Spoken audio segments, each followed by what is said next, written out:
What business can I do? This is one of the questions that a lot of people have been asking me after I've been sharing a lot of articles and video content about my business scouting trip in China. This question came from different age groups of people, and it's actually the same, and it's what I'm going to try and address in this video. One other video that I've done is a video or an article about a slice of a cake. You're going to learn a great lesson there. Please go and watch that video if you missed that out. Around this video, you'll be able to find where to find that. So, getting back to our point, I need to address in terms of information that can help you to pick up a very good business idea. Number one, this has to do with your age. Okay, this has to do with your age.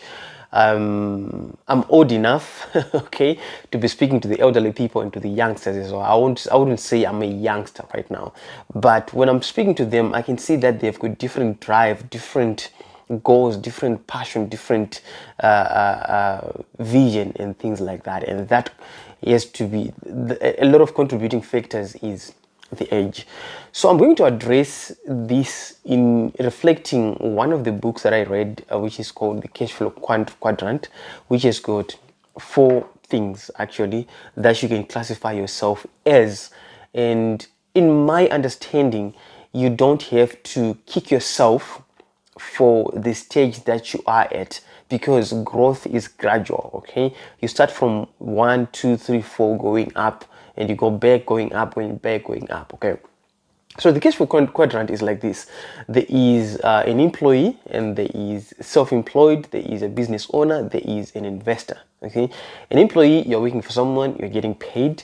In a business owner, you are in fact self-employed. You have something that you're doing for yourself. It could be maybe plumbing or carpentry, where you go and do the work, you get paid. Business owner, you're running a company, you've got employees, you pay them. And then an investor, you put in money and you get a return on investment. So these are the 4 classifications, and I need to tell you that they can fit in different age groups. And what I'm telling you guys is not exact science, but it's something that you can actually look at.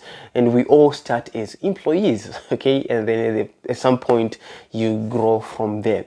So if you're an employee wanting to do a side hustle, please don't kick yourself. It's going to be you're going to get to the stage that you want to be at.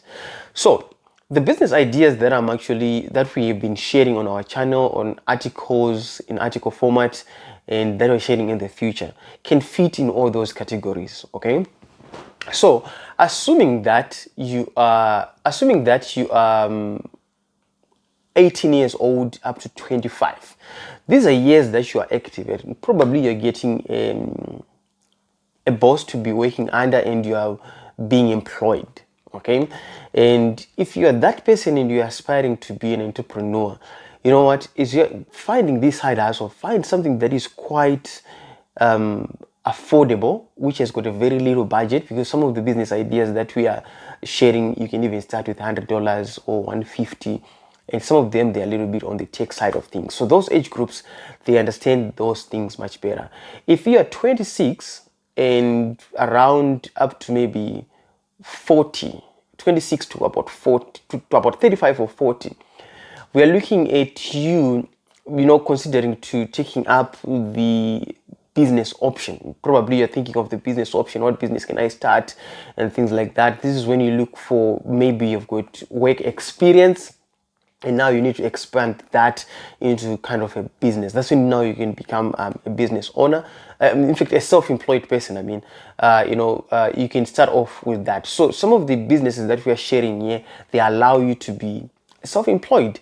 A very good example that I can give you that allows you to be self-employed is a machine that I've actually come across, a machine that is for key cutting. Okay, you can actually cut keys for people, and with that machine that I saw in China, you can offer that service to people, and you become self-employed.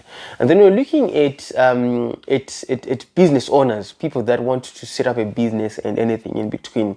There is a machine or a plant that I saw that makes PVC pipes. Okay, PVC pipes for electricity. Once you get that machine, you set up more of an industrial structure.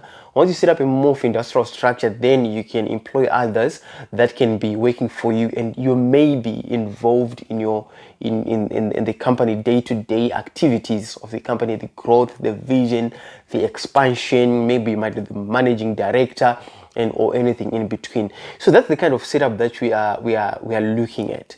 And then when we look at the investor side of things, we are now saying that you have seen a business opportunity, and what you need to do is to pump in money. Okay, when you pump in money, what you just want is a monthly retainer. You're not directly involved in the business. You assign someone to be involved in the business, or within the community you can find someone with a drive, and then you can give them money, and then they can run the business, and then they give you a retainer.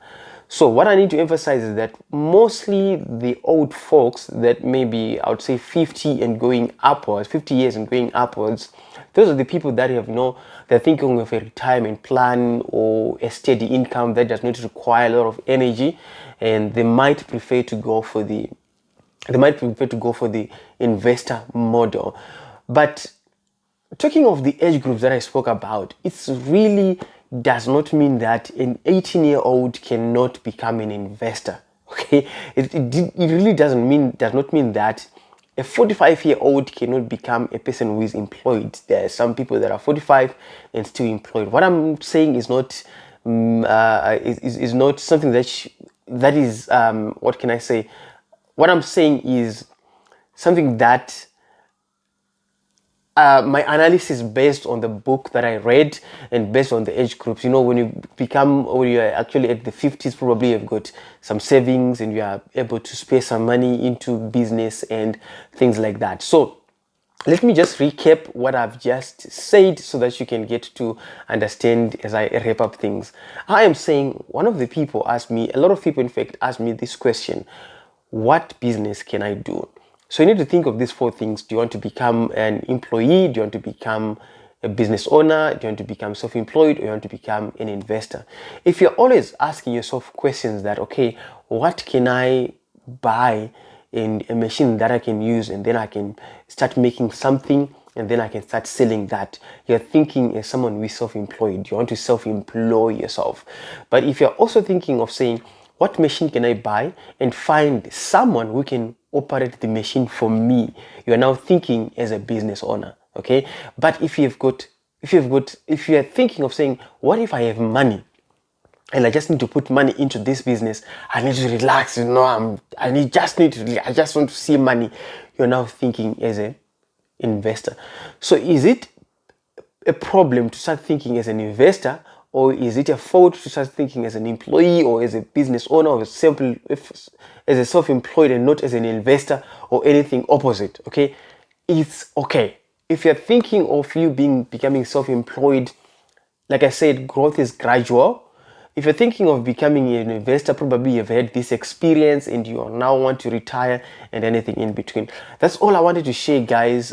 Please, when you're thinking of these business ideas, when your approach to the business ideas, please look at it that way. And to wrap up, one other person that I was actually talking about, when I shared a video about drones, he said, you know what, I'm not in agriculture. Okay, and I actually said to him, you know what, you don't necessarily need to be in agriculture to make money from agriculture. You can come into agriculture as an investor. You can put money into those drones, you start supplying, and then you just make money. So that's all I wanted to share in this video, and thank you so much for watching. Please, if you have any questions, please do comment in the comment section. I'll be more than happy to help, and thank you so much. Bye.